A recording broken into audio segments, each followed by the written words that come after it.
Presiden Prabowo Subianto menggelar sidang kabinet paripurna kedua di kantor Presiden Jakarta. Sidang kabinet paripurna dilaksanakan mengingat Presiden Prabowo akan melakukan kunjungan kenegaraan ke sejumlah negara untuk menghadiri konferensi tingkat tinggi. Presiden Prabowo Subianto memberikan pengarahan kepada para menteri kabinet merah putih.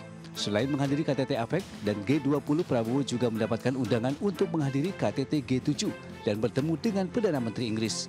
Dalam pengarahannya, Prabowo menyebutkan jika ada permasalahan jangan ragu untuk selalu berkomunikasi.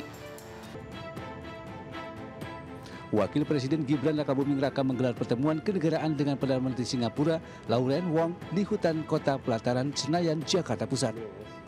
Usai bersalaman, kedua pejabat tinggi dua negara ini langsung masuk ke dalam lokasi pertemuan yang telah disiapkan untuk menggelar pertemuan sekaligus jamuan makan siang.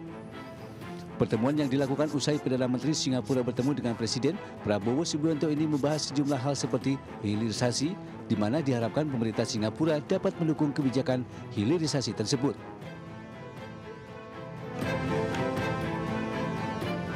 Pemirsa, calon wakil gubernur Jakarta nomor urut 3 Rano Karno bersilaturahmi dengan keluarga almarhum Pok Nori. Sementara Cagup Jakarta nomor urut 1 Ridwan Kamil menghadiri dialog bersama Kadin Jakarta.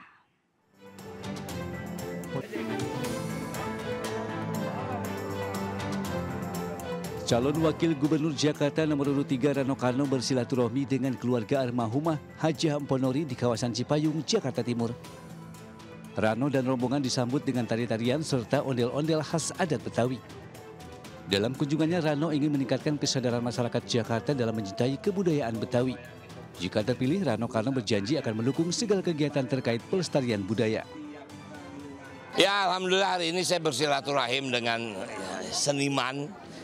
Dulu nih memang Pok Nori ini luar biasa ya. Beliau ini salah satu pelestari kebudayaan yang luar biasa. Jadi memang apa ya, kalau Betawi ini darah seninya itu sejak kecil gitu loh.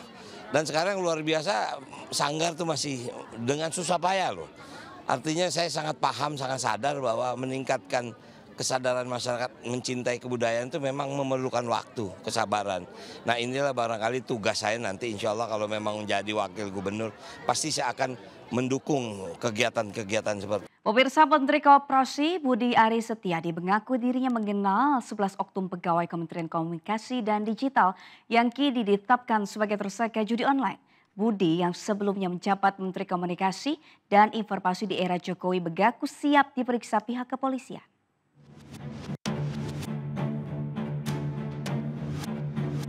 Menteri Koperasi Budi Ari mengaku siap diperiksa pihak kepolisian terkait kasus judi online yang menjerat 11 mantan anak buahnya di Kementerian Komunikasi dan Informasi Kominfo. Budi menegaskan tidak terlibat kasus tersebut meski mengenal para tersangka saat dirinya menjadi menteri di era Jokowi. Ya, pokoknya saya fokus ngurus koperasi dan rakyat. Kita dukung penegakan hukum, dan yang ketiga kita tetap serius berantas judi online. Ya, solusinya gimana? Selalu kita warga negara. Udah nanti dulu.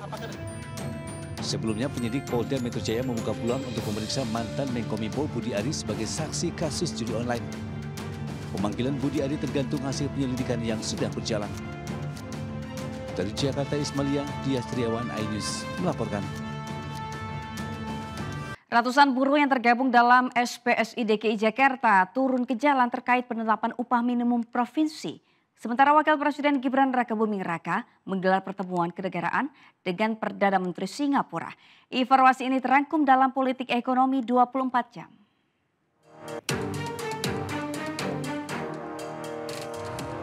Federasi Serikat Pekerja Logam Elektronik dan Mesin (FSP) LEM SPSI DKI Jakarta menggelar aksi menuntut pemerintah menetapkan upah layak bagi pekerja di Jakarta.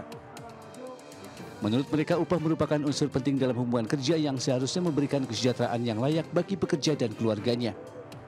Masa aksi mengajukan 3 tuntutan utama kepada pemerintah. Salah satunya mereka meminta rumusan UMP 2025 dengan formula yang mempertimbangkan inflasi dan pertumbuhan ekonomi sosial.